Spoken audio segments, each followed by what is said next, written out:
Hello, Cashirkan waa cashirkeenii noo socday oo ahaa Learn how to use Windows PowerShell ISE command. Cashirkan maanta waxaan ka hadlaynaa kumaankeenii oo noo socday oo aan marayno cashirkii 36. Kumaankan maanta waxa weeyaan waa kumaan ku saabsan how to create PS driver wax la yiraahdo on the Windows PowerShell ISE command. Marka aad rabtid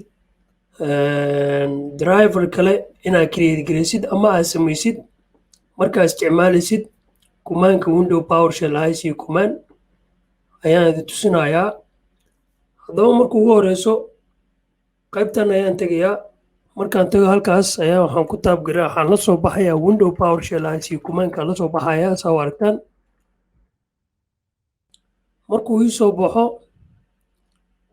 halkaas ayaan clean gareynayaa, waxaan ku taab gareynayaa CLS si kale igu noqoto ama aan koodka marka aan sameynayo mar walba waa inaad clean gareysaa Windows PowerShell ISE commandka markaa isticmaalaysid soo qalad kumaanka aad sameynaysid ama aad qoraysid kaaga qaldamin. Halkaa ayaa waxaan ku taab gareynayaa anoo aan ku dheeraan new aan leeyahay.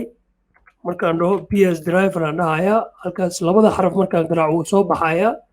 Space ayaan siinayaa slash ayaan dhahayaa name ayaan dhahayaa saa aragtid ama saa arkaysaan space ayaan siinayaa LM aan leeyahay dax aan dhahayaa.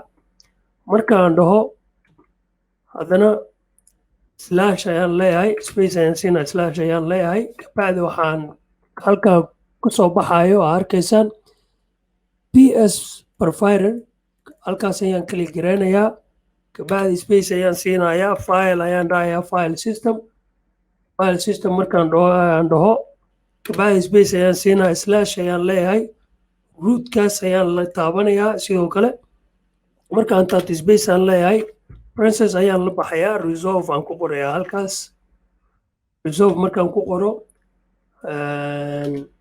halkaa resolve markaan ku qoro waxaan leeyahay slash ayaan leeyahay pathkaasaan taabanayaa. Markaan taabto space ayaan siinayaa calaamadan aan la soo baxayaa one wag ayaan leeyahay star ayaan taabanayaa kabacdi waxaan leeyahay documents aan ku taab gareynayaa documents ayaan ku taab gareynayaa. Marka ayaan ku taab gareeyo ayaan princesska xirayaa. Marka aan xiro halka ugu dambeysa ayaan tegayaa enter ayaan leeyahay. Haddaba saa arkaysaan hadda waxaan sameeyey PS driver cusub ayaan sameeyey mashiinka aan isticmaalayo. Waxaa ku garan kartaa halkaas waxaan haystaa free gigabyte provider 217.72 ayaan haystaa.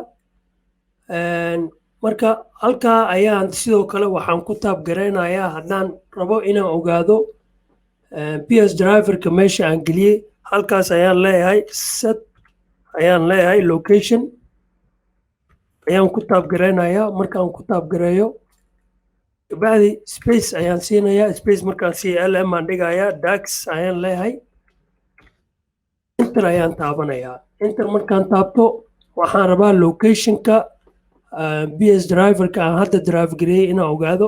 Halkaas ayaan sidoo kale waxaan ku taab gareynayaa wax la yiraahdo dir waan ka soo hadlay cashiradeedii hore enter ayaan leeyahay oo arkaysaan tabka ugu horeeya markaan tegtid oo arkaysaa halkaa ayuu ku jiraa PS driverka aan create gareeyey on Windows PowerShell ISE commandka. Haddaba cashirkeena caawa intaasuu ku egyahay. Haddii cashirkan aad ka heshid ama cashiradan aad la socotid subscribe-ka noo saar gambalaalkana furo saa galaasada kuu dhaafin waa inoo cashirkeena dambe.